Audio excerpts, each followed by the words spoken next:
Assalamualaikum warahmatullahi wabarakatuh. Hello everyone. In this video, I will explain the journal article about the role of feasibility studies and environment impact analysis in high-rise building construction, concept, scope, and benefit.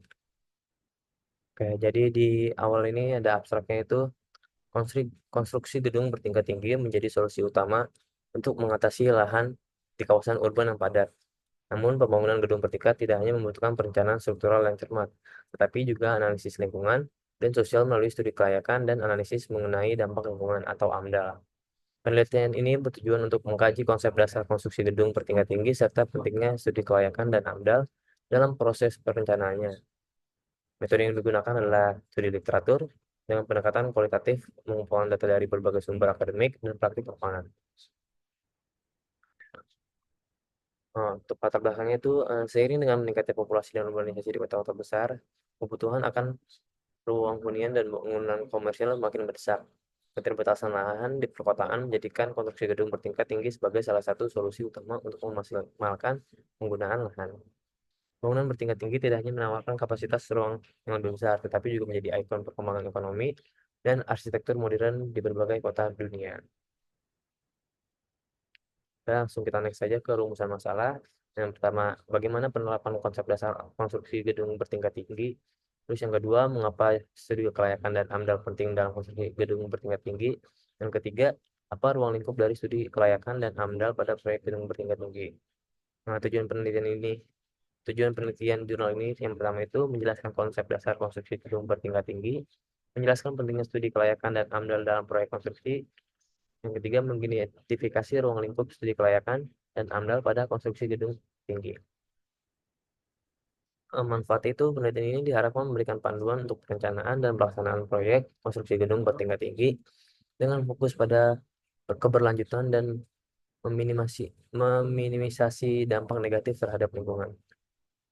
Tinjauan pustakanya, studi kelayakan dan AMDAL adalah komponen penting dalam perencanaan proyek besar, terutama dalam konstruksi gedung bertingkat tinggi. Studi ini mencakup aspek teknis, finansial, hukum, dan lingkungan untuk memastikan proyek dapat berjalan sesuai rencana dan memenuhi standar keberlanjutan. Yang selanjutnya itu ada metode penelitian. Nah, metode yang digunakan itu studi literatur dan analisis data sekunder. Studi literatur dilakukan untuk memahami konsep dasar konstruksi gedung bertingkat tinggi, pentingnya studi kelayakan dan analisis dampak lingkungan atau AMDA. Beberapa tahap yang dilakukan dalam metode ini adalah sebagai berikut. Nah, di sini terus ada identifikasi konsep dasar yang pertama, terus yang kedua ada analisis studi kelayakan, ada analisis dampak lingkungan atau AMDA, terus ada analisis dampak sosial. Nah, selanjutnya ada bahan dan alat yang digunakan. Nah, untuk bahan yang digunakan itu yang pertama literatur dan dokumen. Beberapa bahan yang digunakan dalam penelitian ini adalah buku teks, artikel ilmiah, laporan studi kelayakan proyek, dan dokumen resmi mengenai regulasi AMDA. Terus yang kedua alatnya perangkat lunak pengelolaan data. Nah, beberapa perangkat lunaknya itu seperti Microsoft Excel, SPSS, GitHub, dan Google Scholar atau perpustakaan digital. Nah, selanjutnya ada prosedur penelitian. Prosedur penelitian ini dilakukan dalam beberapa tahap sistematis untuk menghasilkan data yang dapat diinterpretasikan dengan baik. Nah, ini ada rincian dari prosedurnya. Yang pertama ada tahap pengumpulan data, terus ada tahap analisis literatur, ada evaluasi studi kelayakan, terus ada analisis AMDAL, ada interpretasi hasil, dan yang terakhir ada penyusunan laporan. Nah, khusus untuk hasil dan pembahasan itu, pertama ada parameter evaluasi hasil. Evaluasi hasil dilakukan berdasarkan dampak lingkungan, sosial, dan ekonomi dari studi kelayakan dan AMDAL. Hasilnya menunjukkan bahwa studi kelayakan berperan penting dalam menentukan keberhasilan proyek, termasuk aspek kelayakan finansial, teknis, serta kepatuhan terhadap peraturan. Yang kedua, penilaian dampak terhadap lingkungan.